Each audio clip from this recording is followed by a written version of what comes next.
Intelligence artisanale ou comment fertiliser le geste, avec l'IA ou l'IA avec le geste.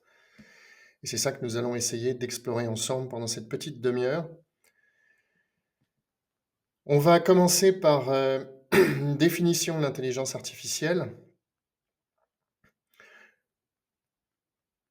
Pour faire court, on peut considérer que c'est une série d'outils informatiques et de systèmes qui visent à reproduire certaines, actions qui sont, normalement réalisables que par un être vivant et a fortiori un être humain. Ce concept, évidemment n'est pas nouveau, il est né dans les années 50. Il faisait suite à tout un ensemble d'innovations, qui ont trouvé leur manifestation à l'ère industrielle et pré-industrielle, qui cherchaient toujours à répondre à: «Comment est-ce que je peux, en tant qu'être humain, être plus efficace dans certaines tâches?» Et trouver à travers la machine, pris au sens large, une aide précieuse.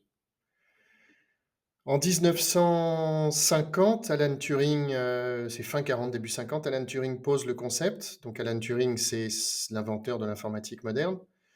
Pose le concept de la machine qui serait susceptible de se mettre à penser. Rapidement, sa position est confirmée par un certain nombre de ses confrères chercheurs et ingénieurs, notamment Arthur Samuel, qui, dans cette image, on le voit, est en train de jouer aux dames avec un ordinateur, donc qui est en 56, donc une des premières expressions pratiques de ce que l'on appelle maintenant l'intelligence artificielle. L'intelligence artificielle telle qu'on la pratique à l'heure actuelle, quand vous vous connectez sur ChatGPT, c'est ce qu'on appelle des LLM, pour Large Language Model.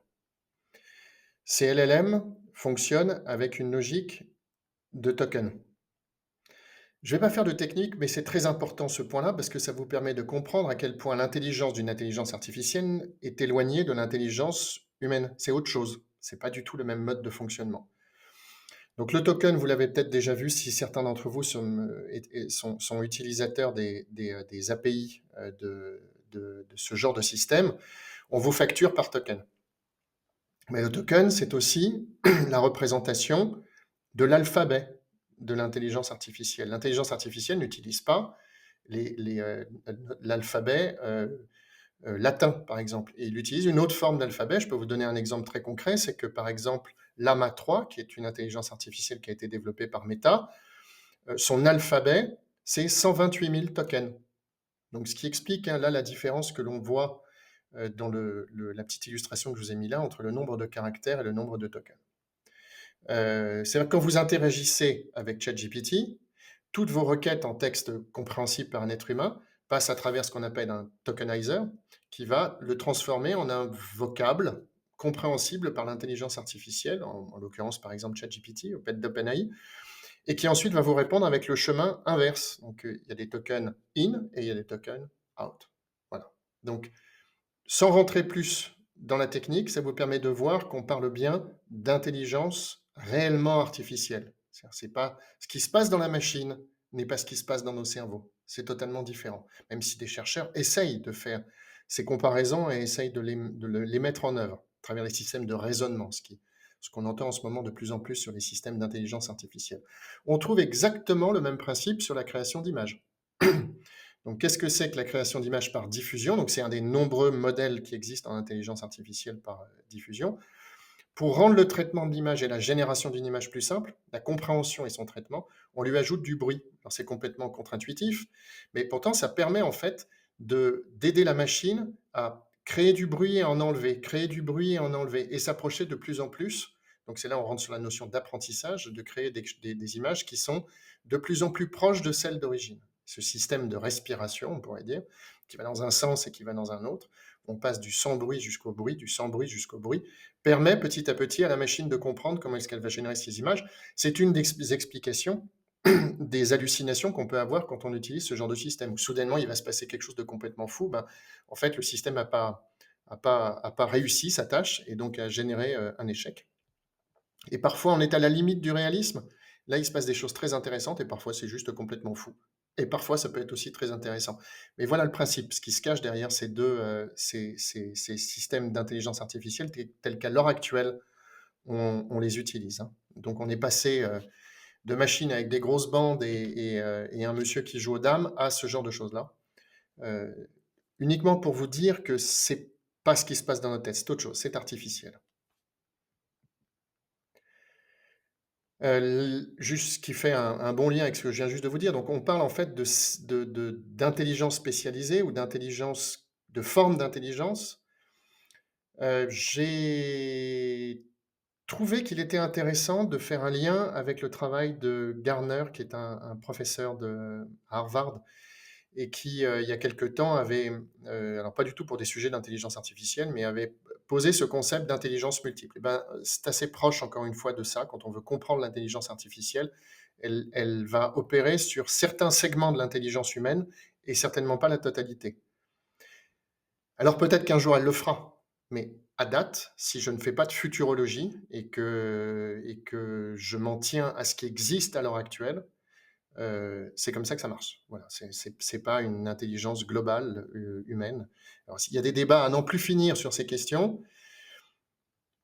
Moi, ma position et de ce que je vois à l'heure actuelle, je suis plus proche de ceux qui disent il y a encore du chemin à faire. Mais néanmoins, l'utilisant, énormément, depuis 2 ans, ça fait 10 ans déjà que j'utilise les outils de machine learning, donc qui étaient les prédécesseurs de ces systèmes d'intelligence artificielle. Oui, il se passe des choses et je comprends très bien, les interrogations de chercheurs et d'ingénieurs, et de philosophes et de politiques sur ces questions-là. Mais à date, c'est comme ça. Voilà, il suffit de les utiliser très régulièrement pour se rendre compte que c'est réellement comme ça à l'heure actuelle. Donc l'intelligence musicale, l'intelligence linguistique, l'intelligence, intrapersonnelle, l'intelligence interpersonnelle, voilà, toutes ces différentes formes d'intelligence, et ben, l'intelligence artificielle va être plus ou moins bonne là-dedans. Sur les chiffres, par exemple, les mathématiques, excellent.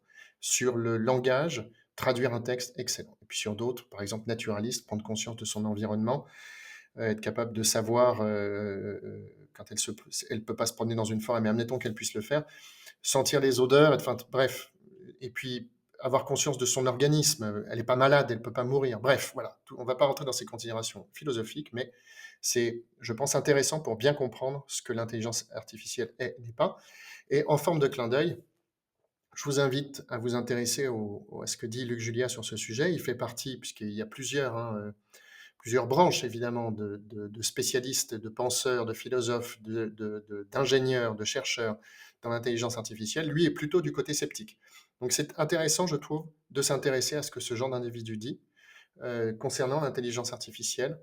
Il prend en ce moment beaucoup la parole. Là, c'est une conférence qui a déjà 1 an, mais c'est très intéressant. Il faut s'intéresser à ce que ce genre d'individu dit pour, justement, encore une fois, construire sa propre conviction, sa propre pensée, essayer de sortir de simplement d'une vision d'une boîte noire avec un bouton sur lequel j'appuie où je rentre une ligne de test et ça me sort quelque chose. Je pense que c'est très important de faire ça. Des métiers totalement transformés. Alors je pense qu'on n'est pas au bout de nos surprises concernant ce sujet-là. En gros, il y a peut-être 2 ans, il sortait ce genre dans la presse, ce genre de tableau, euh, auxquels peuvent s'ajouter énormément d'autres métiers, hein, et donc paradoxalement journalistes, qui étaient ceux qui rapidement peuvent être aussi touchés par ces bouleversements assez extraordinaires. Encore une fois, quand on utilise très régulièrement ces systèmes et qu'on pose une intention, c'est-à-dire on sait ce qu'on veut faire, on a identifié ses sources et qu'on travaille, en fait, il y a du boulot. En réalité, c'est pas que ça va, ce qui va vous remplacer, enfin ce qui remplacera ceux qui sont sur cette liste, si tant est que ça soit vrai, c'est pas la machine, c'est ceux qui sauront utiliser la machine. Donc là où il y a quelque chose d'intéressant en termes de formation, de montée en compétences et de compréhension des sujets, encore une fois, sortir du mythe de la boîte noire pour essayer de vraiment voir ce qui s'y cache derrière. Donc jusqu'ici, manifestement, les métiers qui étaient les plus concernés sont les métiers du tertiaire, des métiers du service. Alors c'est assez cocasse de voir que nos hommes politiques, notamment en France, mais c'est vrai dans tout l'Occident, se sont dit, il y a peut-être 20 ou 30 ans, on n'a qu'à transférer toute notre industrie et tout le savoir-faire manuel et toute cette activité de la production, et même à proximité de là où les gens vivent, pour tout mettre à l'autre bout du monde. Ça nous revient un peu comme un boomerang dans la figure parce qu'avoir construit une logique économique autour du service qui peuvent être très bien accomplis par des machines désormais, est-ce que c'était prévisible il y a 20 ou 30 ans? Je pense. En tout cas, c'était dans les films de science-fiction et dans les livres de science-fiction. Mais ils les lisent pas. Le point que je voulais vous partager, c'est une révolution qui est en marche depuis maintenant, peut-être 1 an et demi, 2 ans réellement, c'est que ceux qui fabriquaient de l'intelligence artificielle se sont mis à fabriquer des robots, ou ceux qui fabriquaient des robots se sont mis à utiliser l'intelligence artificielle. Et donc les métiers qui jusqu'ici, qu'on pouvait considérer comme étant les plus sensibles à l'intelligence artificielle, ou qui seraient susceptibles de se transformer, parce que je pense que c'est vraiment ça le sujet, c'est pas de la disparition, c'est de la transformation.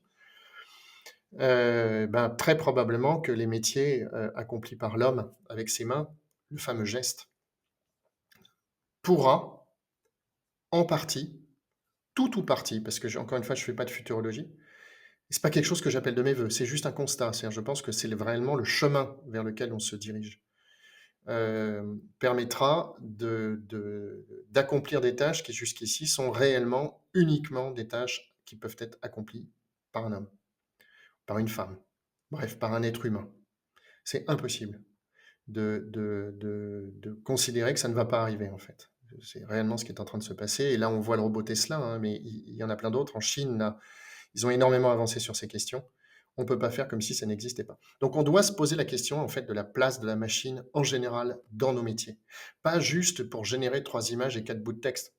C'est une vague qui va très certainement aller beaucoup plus loin que ça. Et je vous invite à vous intéresser à cette vidéo qui est une interview du patron, du CEO de NVIDIA qui, je trouve, explique assez bien ce qui est en train de se passer. Cette vidéo-là, elle est intéressante pour 2 raisons. D'une part, se rendre compte des montants, des volumes d'argent injectés dont on parle, en fait des moyens mobilisés, à la fois en termes d'énergie, en termes de monnaie, enfin c'est d'inventivité et d'innovation qu'il y a derrière. Pas de progrès. Le progrès, je ne crois pas du tout que ça soit. On ne sait pas encore si c'est un progrès. On le saura comme le nucléaire. Voilà, on le sait généralement après. Mais ce qui est sûr, c'est que il faut rentrer aussi dans la tête de ces individus pour comprendre comment ils voient le monde et comment ils le pensent.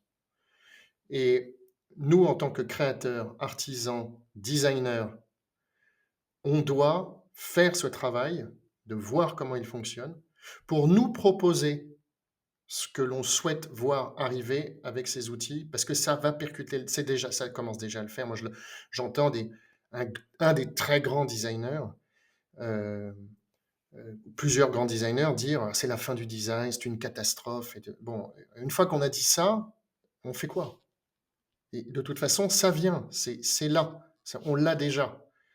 Donc il faut absolument penser le sujet. Et pour penser le sujet, il faut bien le définir, il faut déjà aller regarder ce que ce genre d'individu, pour le meilleur et pour le pire, raconte, qui permet de bien comprendre vers quel monde nous allons collectivement.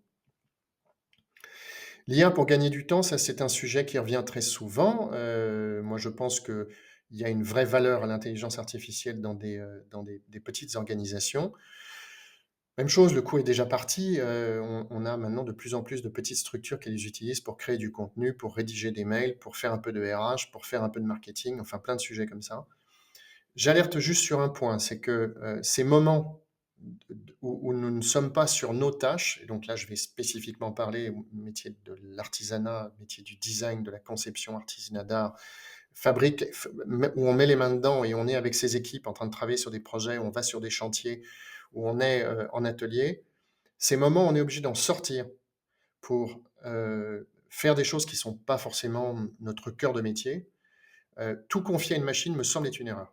Je pense qu'on perd en expertise et on perd en capacité d'infuser aussi dans nos esprits ces moments où on sort de ce pourquoi nous sommes là pour rentrer dans autre chose d'un peu plus barbant, un peu s'ennuyer. Voilà, et on fait des choses qui sont un peu répétitives, qui ne sont pas très amusantes. Alors, mon conseil est d'en déléguer 50%. Je pense que c'est très bien. Si on réussit à faire 50%, c'est déjà parfait. Mais surtout pas tout déléguer, pas tout confier à la machine, parce que je pense que là, on se perd. On perd quelque chose qui est pas amusant, mais qui est essentiel dans le processus, pour le coup, de notre cerveau qui n'est pas artificiel, qui, je pense, est absolument essentiel. Et je pense que vous voyez très bien de quoi je parle. Il y a pas besoin de s'étendre sur ce sujet. Les outils sont extrêmement nombreux.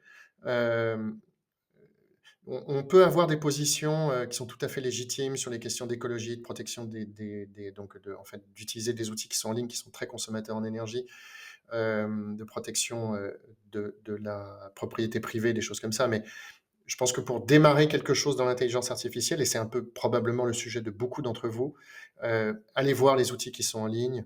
Il y en a beaucoup qui sont pas chers. Ils permettent déjà d'enclencher une démarche et de comprendre comment ça marche. Et puis ensuite, vous pourrez passer à des outils un peu plus élaborés qui vous permettront d'aller beaucoup plus loin dans les directions que vous souhaitez.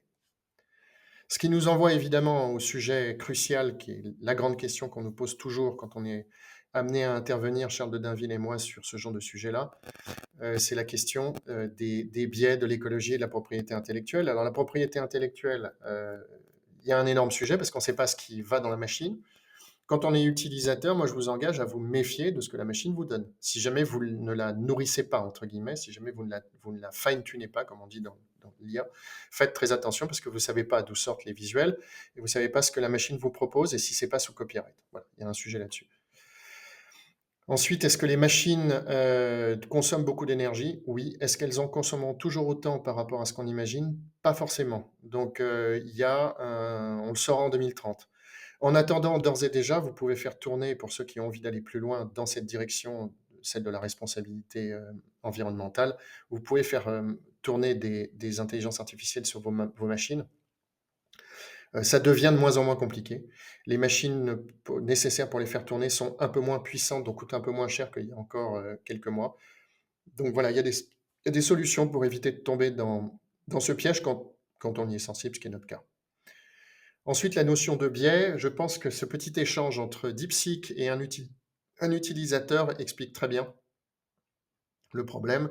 C'est que les intelligences artificielles sont codées, préparées jusqu'ici par des êtres humains, et donc il y a forcément des intentions, des sujets politiques, économiques, géostratégiques qui rentrent en ligne de compte, et méfiez-vous de ce qu'une machine vous dit. Il faut toujours relire plusieurs fois, il faut toujours essayer de vérifier les sources. Il y en a qui sont plus ou moins touchés, mais voilà, je pense que cet exemple est assez parlant de ce point de vue-là. Ce ne sont pas des machines neutres. Point que je voulais vous partager, qui est important, c'est que en fait, l'algorithme a déjà pris forme. L'algorithme et donc l'IA ou les proto-IA, c'est-à-dire les systèmes algorithmiques qui les précédaient, ont déjà donné lieu à des mises en œuvre extrêmement concrètes dans 3 domaines: l'architecture, le design et l'art. Les exemples en architecture sont nombreux, j'en ai choisi 2 pour vous. C'est le centre Haidar de Hadid, qui a été conçu avec des systèmes dits paramétriques. Vous regarderez ce que c'est très très intéressant. Et qui ont eu une influence directe à la fois sur les aspects de design formel et également structurel et acoustique. Paraît-il, c'est absolument extraordinaire la façon dont ça a été réalisé. Ça fait partie de ces lieux que j'aimerais bien visiter, ne serait-ce que par ses origines algorithmiques. Je trouve ça conceptuellement fascinant. Deuxième petit exemple, encore une fois, de sacrée construction. On est sur la tour de Shanghai par Gensler, donc même chose.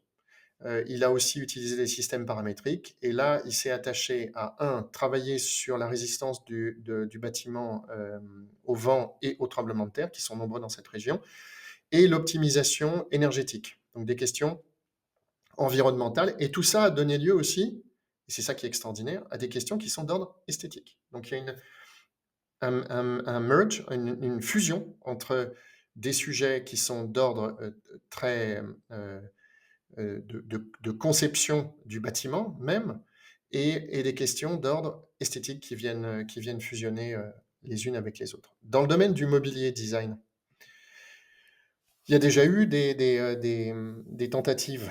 Alors celle-ci, elle est passée à niveau industriel grâce à Cartel, qui était donc un travail qui a été initié en 2019 ou 2020, je ne me souviens plus, par Philippe Stark, et donc qui a travaillé avec le département de recherche d'Autodesk pour créer cette chaise. Il s'est dit bluffé par le résultat, dépassé. Bref, C'est un grand monsieur, un grand communicant et je dois dire ça ne pouvait pas venir d'un autre que de lui, cette première tentative reconnue et médiatisée. Autre tentative conceptuellement passionnante, le fauteuil et la chaise Bone.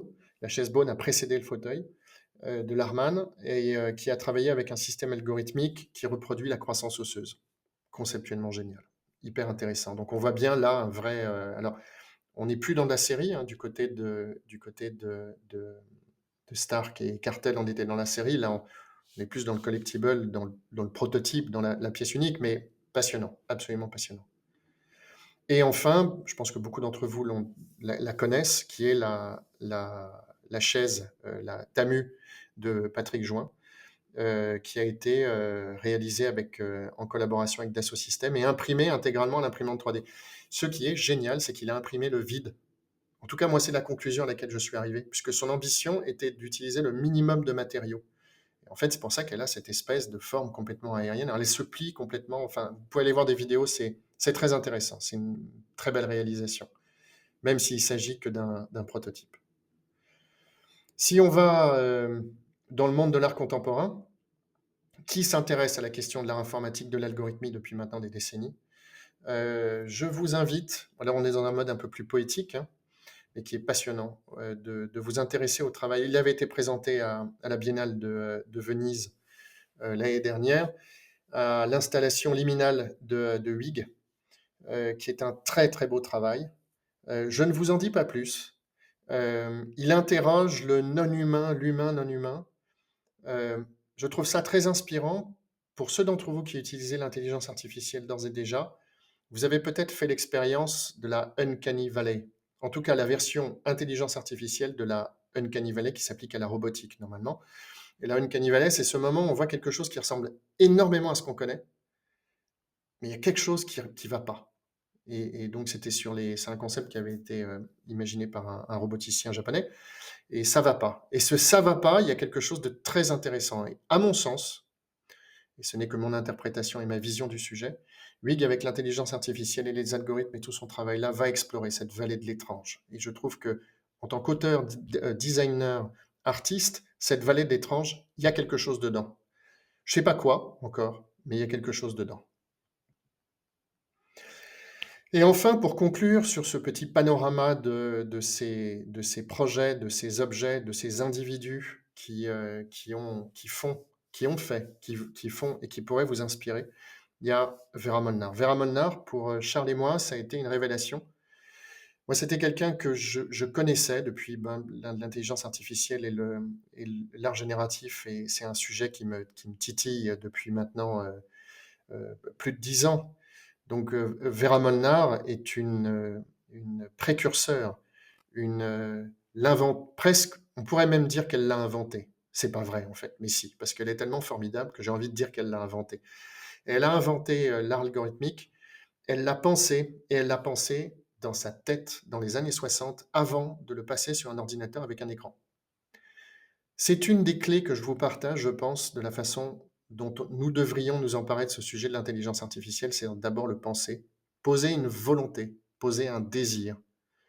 La volonté à la Deleuze, voilà, poser ça, se dire, je veux faire quelque chose avec cet outil. Et là, à ce moment-là, cette intelligence artificielle qui peut donner l'impression qu'elle va complètement nous balayer d'un revers de la main, se positionne au bon niveau. Un outil. Un outil qui peut être assez extraordinaire, hein, qui peut faire des trucs assez dingues, mais un outil. Et donc Vera Molnar, je trouve, est très forte pour rendre ça compréhensible, l'expliquer d'une façon très simple. Elle nous a malheureusement quittés il y a 2 ans, mais c'est voilà, une grande femme. Pour ceux qui s'intéressent à l'intelligence artificielle, à l'art et l'algorithme, à l'artisanat d'art, au design, tous ces métiers qui sont des métiers de la création par l'algorithme, Vera Molnar est absolument essentielle. En guise de conclusion, je vais juste prendre 10 petites minutes pour vous parler de la façon dont nous travaillons et l'impact qu'a eu l'intelligence artificielle sur notre travail. L'idée, c'est de pas de faire la promotion de cette façon de faire. On n'est pas des prêtres avec Charles de Dainville, on n'est pas des grands prêtres de l'intelligence artificielle, c'est juste vous partager la façon dont on travaille. Parce que notre conviction, c'est qu'à travers ces partages, à travers ces échanges, à travers ce cheminement ensemble, on sera peut-être capable de creuser un sillon fertile qui nous corresponde en tant que créateur, designer, artisan, sans être le jouet d'éditeurs de solutions, d'ingénieurs qui sont dans la Silicon Valley et qui nous condamneraient à utiliser simplement des boîtes noires avec un bouton ou une ligne de texte. Et ça, pour nous, c'est absolument un enjeu essentiel, absolument essentiel. La maison d'édition, elle s'est constituée sur le geste et la matière. Au début, quand on a lancé le projet en 2023 avec Charles, ce qui nous passionnait, c'était de travailler avec des artisans ébénistes. Et c'était de travailler avec du bois massif. C'était d'être dans cette rencontre millénaire, de retrouver cette tradition d'innovation, parce qu'un ébéniste, il n'a jamais cessé d'innover, hein, même une ébénisterie traditionnelle. Donc on avait cet appétit pour revenir à quelque chose qui ne soit pas forcément de la série, de la grande série, qui n'utilise pas forcément des outils très technologiques comme l'imprimante 3D. Et quand l'algorithme est arrivé comme une évidence, après qu'on l'ait testé et travaillé pendant presque plus d'un an en fait. Au bout d'un an, c'est devenu une évidence pour nous, mais pendant la première année, on tâtonnait, on ne savait pas trop où on allait, on s'est creusé notre sillon, on a construit notre petite façon de faire. Puis à un moment donné, c'est devenu une évidence que ça devait devenir pour nous un partenaire de création, pas simplement un outil pour gagner du temps, pas simplement un système pour faire des belles images, pas simplement un truc fascinant, une espèce de bidule fascinant, et on lui dit oh, c'est incroyable ce qu'il me fait, puis une fois qu'on veut l'utiliser vraiment, bah, il ne se passe pas grand-chose. Et pas simplement un truc qui ferait des choses qu'on pourrait faire autrement. Voilà. Donc vraiment aller explorer le fond du sujet. Explorer le fond du sujet, pour nous, ça a signifié rapidement travailler sur les algorithmes et travailler sur ce qu'on appelle le fine-tuning, c'est-à-dire l'adaptation d'outils généralistes, pour la plupart en source ouverte, 99% en source ouverte, donc qui ont été conçus par des universitaires et des chercheurs et qui peuvent être réutilisés par des tiers pour différents projets. Et ensuite, le résultat de ce qui a été fait est généralement réinjecté à l'intérieur de la communauté. Donc, il y a ce qu'on appelle l'open source. Je pense que la plupart des gens qui voient cette vidéo ne sont pas forcément familiers avec ce genre de système. Donc, on a commencé à agréger. Alors, c'était un travail infini, en fait. C'est énormément de boulot.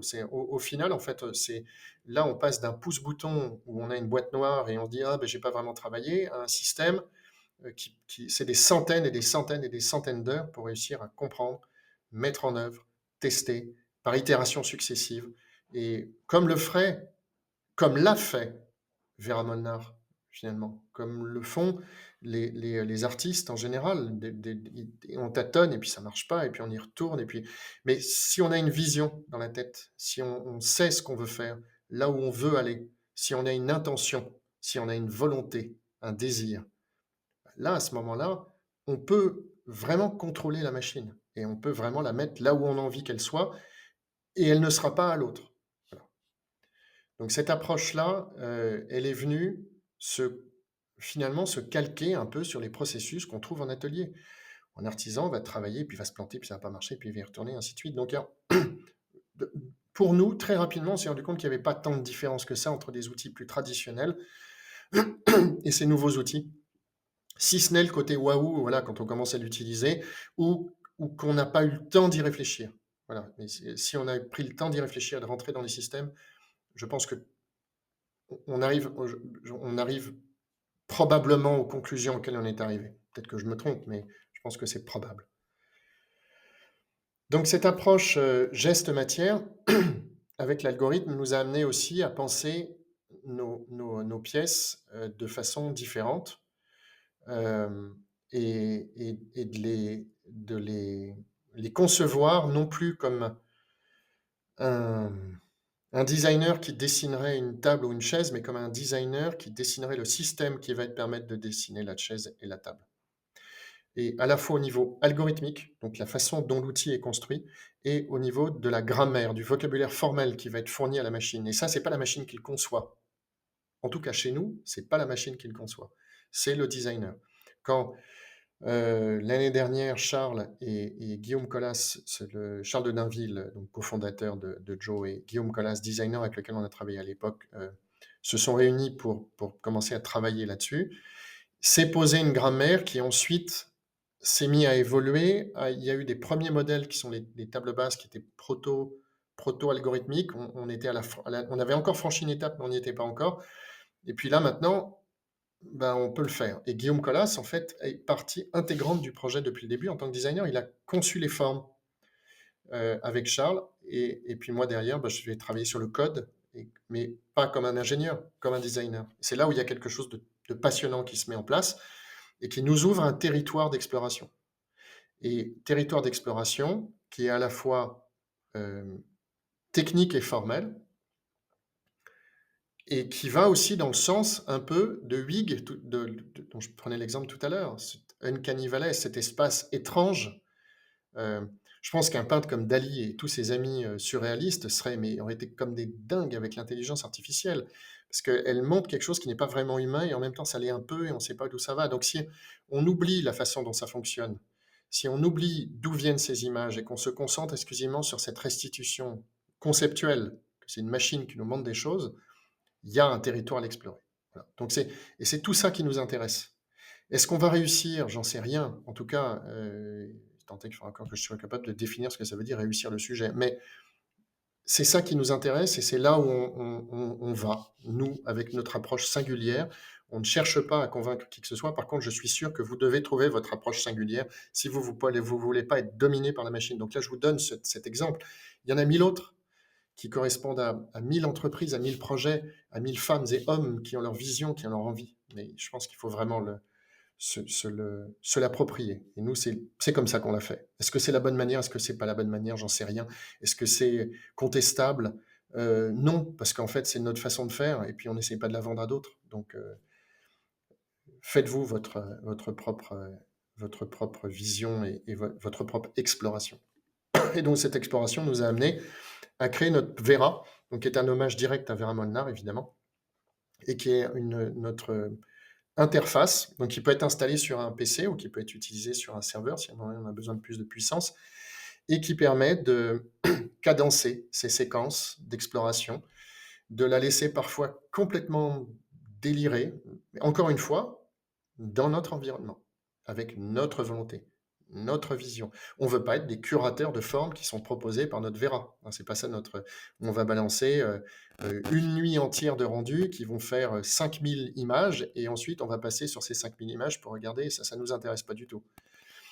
C'est un des modes, et on le verra tout à l'heure dans la démonstration des outils. C'est un des modes, c'est possible de le faire, mais je ne crois pas que ça soit optimum. Je pense qu'il faut qu'on dépasse le concept de curation pour passer sur autre chose, et c'est là où avoir notre propre outil nous est extrêmement utile.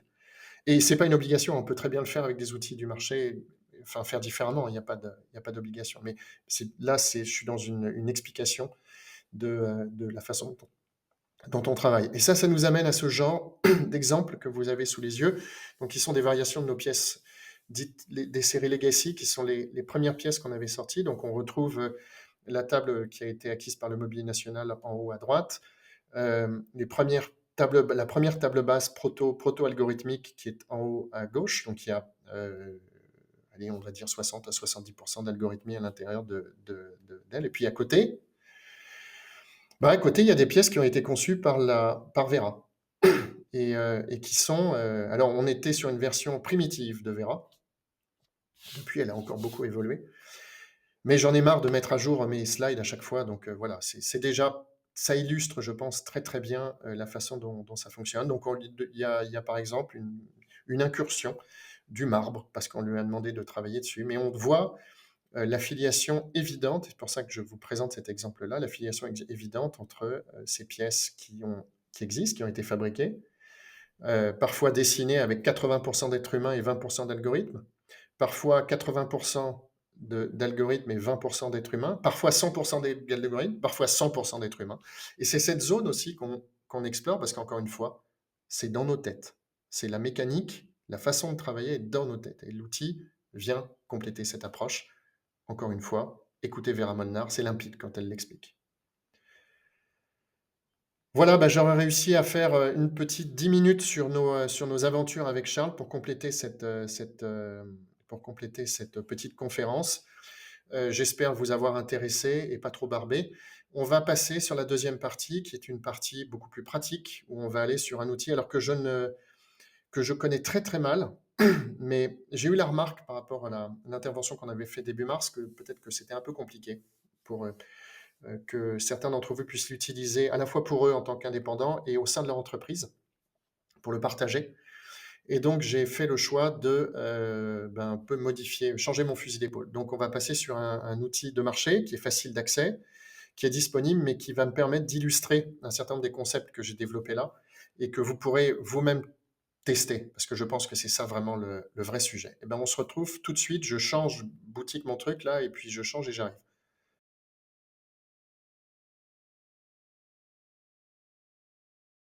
Vidéo, donc la plateforme Créa est la plateforme que je vous recommande si vous voulez commencer à explorer l'intelligence artificielle. Elle permet de faire suffisamment de choses pour vraiment avoir une bonne vision de ce que ça sait faire et pas faire. C'est pas un outil spécialisé, il commence à y avoir des outils qui sont très spécialisés sur la partie design objet, design industriel ou architecture. Volontairement, je les mets de côté pour avoir une approche plus large. Donc Créa, c'est quoi? C'est une plateforme où vous vous créez votre compte, vous avez un petit abonnement qui est mensuel, vous pouvez donc l'arrêter quand vous voulez entre 10 et 35 dollars, et qui vous donne accès à tout un ensemble d'outils. Donc on ne va pas tous les voir, on va rester concentré sur 3-4 outils. Le premier qu'on va aller voir, c'est l'outil d'entraînement. Donc l'outil d'entraînement, c'est ce qui permet de faire ce qu'on appelle du fine-tuning. Euh, alors de façon très simplifiée, là, il y a plusieurs techniques pour faire du fine-tuning, mais là de façon très simplifiée. Donc vous vous connectez sur Train et vous avez une fenêtre qui vous invite à charger des images. Donc c'est ce que je vais faire là. Je vais aller chercher une série d'images de modèles de Joe. Donc je vais en prendre, je vais pas en prendre beaucoup. Voilà, je vais prendre ça. Tac, je vais faire glisser. Donc il m'envoie, je lui envoie 25 fichiers.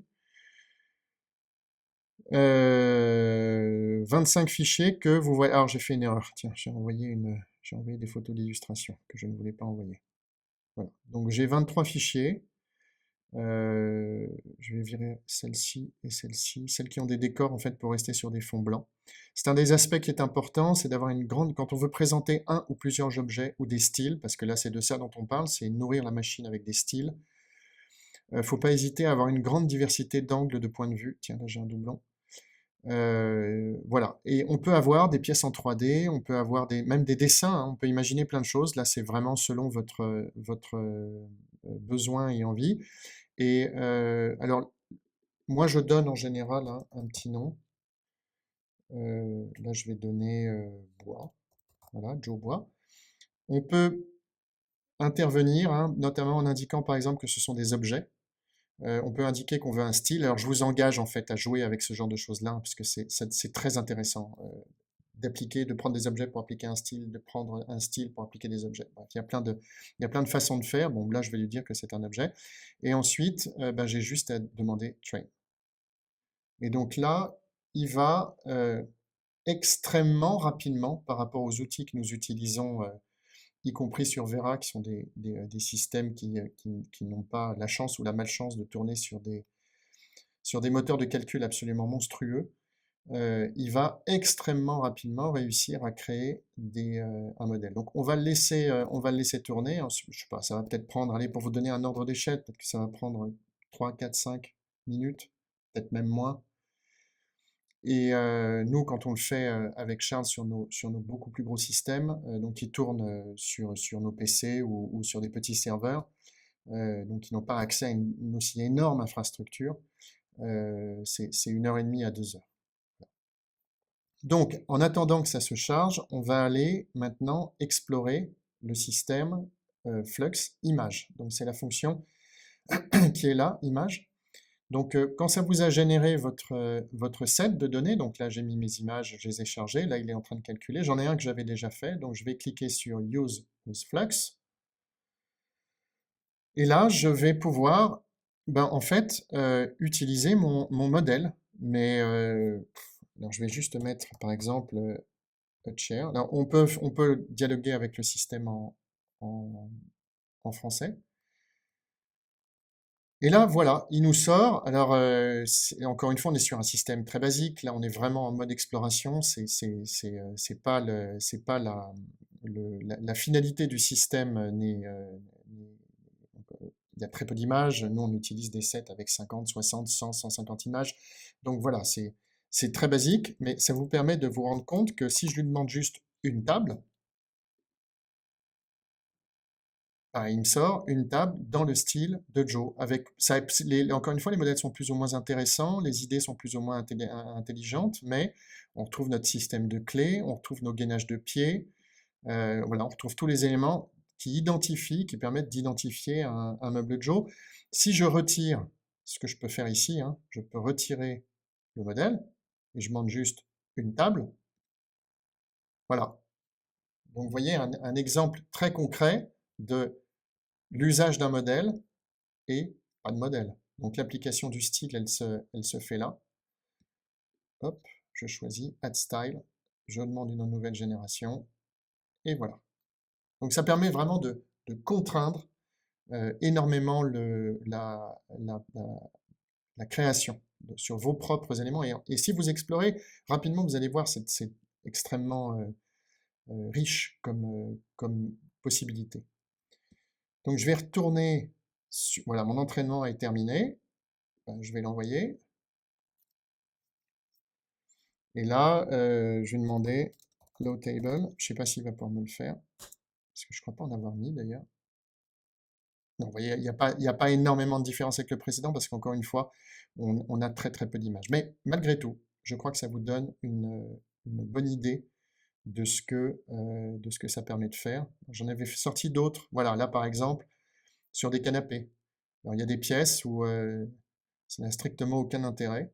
Puis il y a des pièces où il est parti, alors dans des délires, là par exemple, celui-ci, j'aimerais pas que le déménageur qui va s'en occuper.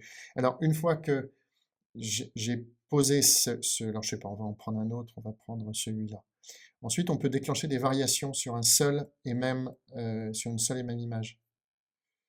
Voilà. Et là, il va aller générer tout un ensemble d'exploration. Et puis par phase itérative successive, va rentrer encore sur autre chose. Ça, c'est pas inintéressant, hein. C'est pas inintéressant du tout. Alors, il ne faut pas vouloir s'asseoir dessus, mais pour d'autres usages, c'est pas inintéressant. Et voilà, et on continue à explorer, et puis ensuite, ça va aller dans différentes directions. Voilà, donc je vous engage à faire ce test. Vous avez quelques images d'un univers qui vous plaît, d'un objet qui vous plaît, d'une collection qui vous plaît. Ça peut être des motifs graphiques, ça peut être plein de choses. Ça peut être des motifs de verre. Et puis, vous commencez à rentrer comme ça dans ces phases d'itération. Donc là, on est en mode curateur, hein. Je rentre une ligne de texte, je suis vraiment sur du promptotype, comme nous on l'appelle avec Charles. Je rentre une ligne de texte, il me génère quelque chose. Pourquoi c'est dans mon style? C'est parce que je lui ai donné une base de vocabulaire. Il y a une deuxième façon d'interagir avec ce genre de système qu'on vous avait un peu présenté sous une autre forme lors de l'atelier qui avait eu lieu début mars. Donc, on va repartir de zéro. Voilà, donc comment ça marche ce système qui est dit real-time? En fait, on peut fonctionner avec des images qui sont, enfin, avec des éléments graphiques qui sont complètement abstraits et interagir avec l'image. Donc là, il y a un champ exploratoire qui est assez extraordinaire. Je vais volontairement le restreindre, ce champ exploratoire, pour rester concentré sur notre style. Donc, quand on est sur le module d'entraînement, il vous demande si vous voulez pouvoir entraîner pour le real time ou si vous, parce que c'est pas tout à fait, j'imagine, je ne suis pas rentré dans la technique de leur système et je suis pas actionnaire, donc je ne sais pas comment ça marche, mais en tout cas, ce qui est sûr, c'est qu'il y a deux fonctions. Donc, si vous voulez faire pour du real time ou de l'image, il faut faire deux sets, deux rendus de données différents. Donc là, j'en ai un qui est ici. Hop, je vais l'ajouter. Et ensuite, je vais pouvoir jouer ici. Alors, White Living Room, je vais le retirer pour juste laisser ça. Et ensuite, vous allez pouvoir jouer entre la puissance du... Donc ça, c'est le code, hein, ce que vous voyez ici, il ne faut jamais l'effacer, c'est le code du style qui est juste là. Et donc ensuite, vous pouvez jouer avec ces curseurs pour... est-ce que ce qu'il y a de l'autre côté, on va voir ce que ça fait, a plus de poids que le prompt et le style aussi, vous pouvez jouer sur la puissance du style. Donc ça veut dire que si je mets le style au minimum, il va respecter beaucoup le prompt. Et si je mets le style au maximum, bah, il va plutôt donner une priorité au modèle qui a été entraîné. Donc concrètement, qu'est-ce que je peux faire avec ça? Eh ben, j'ai une série d'outils. Alors je vais aller chercher cet outil-là. Et exactement comme on vous l'avait montré la dernière fois, ben, on va pouvoir créer des formes assez basiques et avec lesquelles on va pouvoir ensuite jouer en fonction de justement est-ce que j'ai envie qu'il continue à me donner une chaise en bois ou est-ce que j'ai envie d'aller sur des nouveaux objets. Alors selon ce que vous allez faire, selon le niveau de réalisme que vous allez donner, il va plus ou moins être capable d'analyser qu'il s'agit d'une chaise ou qu'il ne s'agit pas d'une chaise. Ensuite, si vous remplissez les zones, il va être plus ou moins capable de pouvoir déterminer si c'est un objet qui est plein ou si c'est un objet qui est complètement creux. Voilà, là par exemple, je lui amène des indications où il commence à un peu mieux lire. Alors c'est toujours pas une chaise comme on l'entend, mais il commence à lire certaines choses et il commence à les interpréter d'une nouvelle manière. Je peux évidemment lui donner d'autres indications avec d'autres couleurs, par exemple comme ça. Voilà. Est-ce qu'il va les prendre? À un moment donné, il peut être susceptible de les prendre ou pas. Voilà. C'est aussi cet outil-là est assez amusant parce que on peut travailler sur des formes qui sont extrêmement abstraites pour l'emmener dans une direction que l'on souhaite. Et moi, je suis incapable de vous expliquer pourquoi. Parce que j'ai fait ça, il fait ça. Je n'en sais strictement rien.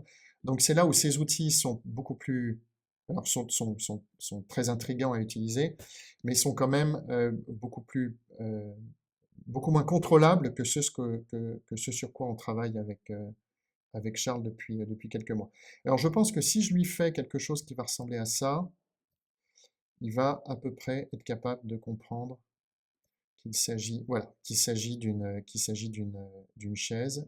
Si je lui donne une espèce d'inclinaison prouvéesque, voilà, je pense que on peut réussir à un peu mieux le contrôler, ou pas d'ailleurs. Voilà. Donc, voilà, typiquement le genre de résultat qu'on peut obtenir. Donc ça, cette façon de travailler, elle est extrêmement, c'est très basique, hein, enfin, par rapport à l'état de l'art, mais ça vous permet de facilement le partager en interne, avoir une ou deux licences en interne à 8 $, et puis dire, ben voilà, essayez, mais toujours partir de son modèle. Sinon, sinon, ça donne ça. Voilà. Donc c'est pas, enfin lambda, quoi, c'est qu'on rentre dans le lambda. Alors après ça, de temps en temps, ça peut donner des trucs assez amusants dans ce genre-là. Voilà, où il va aller essayer, là c'est exactement comme ça que marchent la plupart des solutions que j'ai pu tester pour des archis ou pour des designers. Donc on charge il y a un style random, et puis après ça, il va aller boutiquer son truc. Mais encore une fois, nous, ce qui nous intéresse, c'est d'aller explorer un champ qui soit le nôtre. Voilà, donc ça c'est la première et deuxième façon. Donc je lance mon train, première façon, j'utilise l'image, je lance mon train de rendu et puis ensuite je vais itérer par étapes successives et je vais faire de la curation. Là je suis un peu plus acteur et avec ça, ça permet de bien comprendre ce qu'on peut en faire. Ensuite, il y a quelques fonctions sur Crack que je vous partage très rapidement, qui sont les modes d'amélioration. Donc certains d'entre vous ont peut-être entendu parler de solutions type Magnifique ou des choses comme ça, qui sont des AI qui sont spécialisées dans le rendu. Voilà. Et là, on voit qu'en quelques clics, on passe d'un rendu qui était médiocre, où là, il m'a rajouté des petites ombres, et on a un rendu qui est pas loin d'un rendu 3D. Ensuite, cette image, je vais la télécharger. Et un point que on vous avait très rapidement montré, en tout cas ceux qui ont assisté à la conférence, c'est les outils de mise en 3D. Donc ça, c'est assez intéressant parce que ça permet, ce sont les étapes successives qui vont commencer à arriver, ça permet en fait de commencer à faire des itérations pour une... Là, on peut en uploader plusieurs, enfin il y a plein de façons il y a plein de façons de faire, mais voilà, je voulais vous montrer ceci rapidement. Voilà. Donc, j'ai rentré l'image que j'avais fait ici, que je viens de télécharger. Je la rentre à l'intérieur de la fonction Generate 3D. Et donc, je vais lui demander de me sortir une vue 3D de cet objet. C'est l'étape suivante. On était sur l'image jusqu'ici. Et là, ce qui va être très intéressant dans la conception, notamment quand on est dans le volume, c'est de commencer à faire rêver, entre guillemets, l'intelligence artificielle sur des objets en volume. Alors, ça n'empêche pas les absurdités. Là, on en voit un excellent exemple. Ne voyant que le côté, il n'a pas été capable d'interpréter qu'il y avait en fait une profondeur. Donc là, il nous sort un premier test qui est que moi je considère comme étant non concluant. Voilà. Donc on l'a. Mais on peut le relancer parce que la force de Créa, c'est d'avoir plusieurs outils. Donc on va en utiliser un autre qui est Trellis, qui est un des outils que nous on utilise c'est un système open source qu'on utilise avec Vera, et qui de temps en temps peut donner de tout autre résultat. Donc ça, c'est un des points que je voulais vous partager, et je profite de cet élément, de cette exploration de la partie 3D. C'est en fait, selon les modèles, les résultats sont tous différents. Et c'est là où on voit, encore une fois, ce que j'évoquais au tout début dans la première partie de cet atelier, c'est à quel point l'intelligence artificielle est imprévisible. Voilà, et bien là, il l'a fait un peu plus large. Il n'a toujours pas bien compris, mais il l'a fait un tout petit peu plus large. On va en essayer un autre.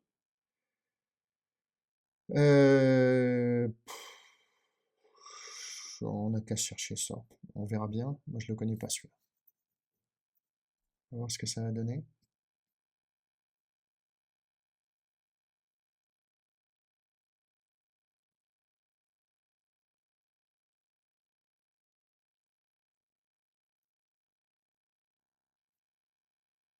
Il traîne un peu. Donc, ce qu'on va faire, c'est que, écoutez, moi, je vais l'interrompre, tout simplement. Ah, si, ça y est, il est sorti. Alors là, c'est vraiment n'importe quoi. Bon, par contre, ce qu'on va dire, c'est qu'on le prend. Pourquoi? Parce que on va faire rêver le créa real-time sur la base de cet objet 3D. Ça, c'est très intéressant parce que quand on travaille des volumes, comme nous, on ne travaille pas des images, on n'est pas des photographes ou des illustrateurs. Donc, ça n'a aucun sens, hein, on est bien d'accord. Je vais le télécharger. Donc, je vais télécharger un GLB,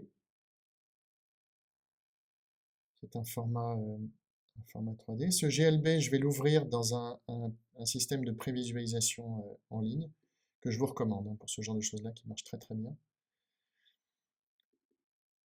Voilà, donc je le mets dessus. Donc ça, c'est ce que j'ai téléchargé. Voilà, on le voit là. Et ce que je vais faire, c'est que je vais utiliser cette fenêtre où je peux faire tourner ma 3D dans la fonction real-time de Créa.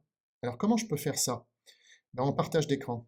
Alors, on peut aussi utiliser la caméra. Donc ça je ne vais pas faire la démo, mais c'est extrêmement intéressant. On peut prendre un objet réel et faire rêver l'intelligence artificielle sur cet objet réel.